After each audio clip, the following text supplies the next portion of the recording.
जय जोहार। जय जोहार का नारा है, भारत देश हमारा है। जय जोहार का नारा है, भारत देश हमारा है।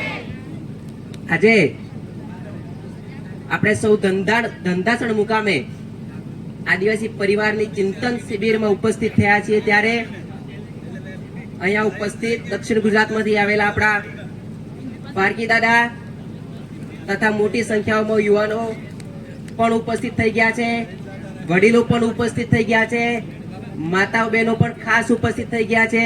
ત્યારે આપ સર્વને હું અલ્પેશ પાંડોર આપ સર્વે જોહાર અભિનંદન કરું છું।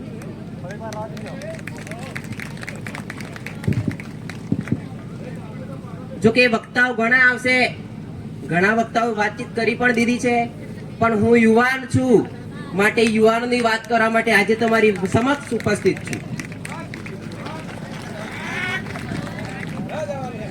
તો આપણો ખાસ વિસ્તારની અંદર વાત કરીએ, આપણો વિજયનગર ઇલાકો જોઈ લઈએ, ભિલોડા તાલુકો જોઈ લઈએ, મેઘરજ જોઈ લઈએ, આ બાજુ રાજસ્થાનનો થોડો એરિયા જોઈ લઈએ।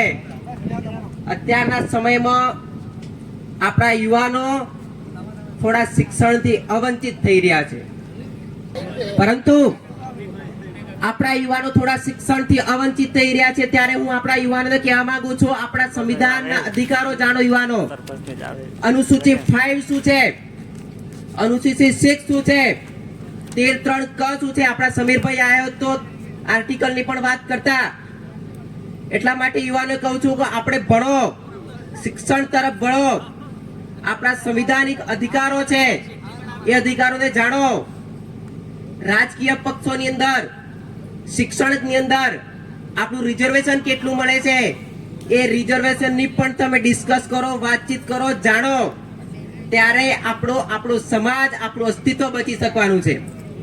અહીંયા ઘણા બધા વક્તાઓ આવીને વાતચીત કરશે, પરંતુ જો કે ટાઈમ મળી ગયો મને, બાકી નતો મળવાનો, પણ હું બધાને કહેવા માંગુ છું કે હું જાગી ગયો છું, હું અહીંયા આવ્યો છું, પણ ક્યારે આવ્યો? હું જાગી ગયો છું, હું જાગૃત થયો છું ત્યારે, પણ હું ત્યાં જ બેસીને પાછું જતું રહ્યો તો મારા દ્વારા કોઈ પણ જાગૃત થશે નહીં।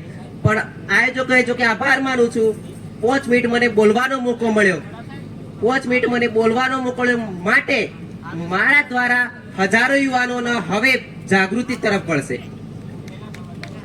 કેમ કે ઘરે જઈને વિચાર કરશે કે અમારા જેવો એક યુવાન સમાજની વાતો કરે છે, અમારા જેવો અમારી ઉંમરનો એક યુવાન, મારી 19 વર્ષની ઉંમર છે, 19 વર્ષનો યુવાન એવી શિક્ષણની વાતો કરે છે, સમાજની વાતો કરે છે, ત્યારે એમને પણ થશે કે ચલો આપણે પણ સમાજ તરફ જઈએ, આપણા સંવિધાનિક હક અને અધિકારોને જાણીએ। આપણા ધારાસભ્યો વિધાનસભાની અંદર, સાંસદની અંદર જઈને શું વાતચીત કરે છે, શું વાતચીત રાખે છે, કેટલા સમાજના માણસો છે, કેટલા ધારાસભ્ય સમાજથી પર ગયા છે એ પણ જોશે, ત્યારે આપણે આપણો સમાજનું અસ્તિત્વ બચાવી શકીશું। અત્યારે ચિંતન શિબિર છે, ચિંતન શિબિર એટલે આદિવાસી સમાજનું ભવિષ્યની અંદર અસ્તિત્વ શું છે, અસ્તિત્વ રહેવાનું કે નહીં રહેવાનું, કેવી રીતે આપણે આપણું અસ્તિત્વ બચાવી શકીશું એ બાબતની ચર્ચા, વિચારધારા કરવાની છે।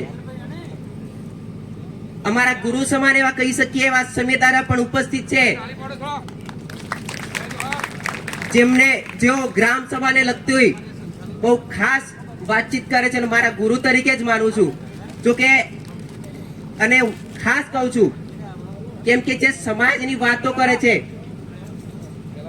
સમાજની જે વાતો કરે છે, સમાજ માટે જે કામ કરે છે, એમને ટાર્ગેટ કરવામાં આવે છે। મારું ઉદાહરણ લઈ લો, પરિષદ દ્વારા મોડાસા કોલેજની અંદર મારું સર્ટિફિકેટ હાથમાં અપાવવાની પણ એમને બાંહેધરી આપી હતી, એટલા માટે મેં ભીલ પ્રદેશનું પોસ્ટર મારા કોલેજની અંદર લહેરાવ્યું હતું। મારી 19 વર્ષની ઉંમર છે, ત્યારે હું પોલીસ સ્ટેશન નતો ગયો, પણ તે દિવસ મારે પોલીસ સ્ટેશન જવું પડ્યું। આ તો સારું થયું સમીરભાઈ દાદા, સમીરભાઈ ડામોર જયારે મારી ખભે હાથ મિલાયો ને કીધું હું બેઠો છું, કોઈ નહીં થાય, એટલા માટે આવ્યો છું, બાકી હું ડરીને ઘેર બેસી ગયો। હવે સમયની મર્યાદા છે, એટલા માટે આપ સર્વને એક 2 લાઈન કહીને મારી વાતને વિરામ આપીશ कि शिक्षा शेरनी का वो दूध होता है, कि शिक्षा शेरनी का वो दूध होता है जो जितना पिएगा उतनी ताकत से दहाड़ेगा. અને હું તો ત્યાં સુધી કહું છું, એક રોટલી ઉસી ખાજો, ચપ્પલ પહેરવા નહીં મળે ચાલી જાય, પણ તમારે સોરે પણ આપજો, તો આપણું આદિવાસી અસ્તિત્વ બચવાનું હોય, બાકી આપણે મટી જવાના. જય જોહાર, જય આદિવાસી. ખૂબ ખૂબ જોહાર કલ્પેશભાઈ.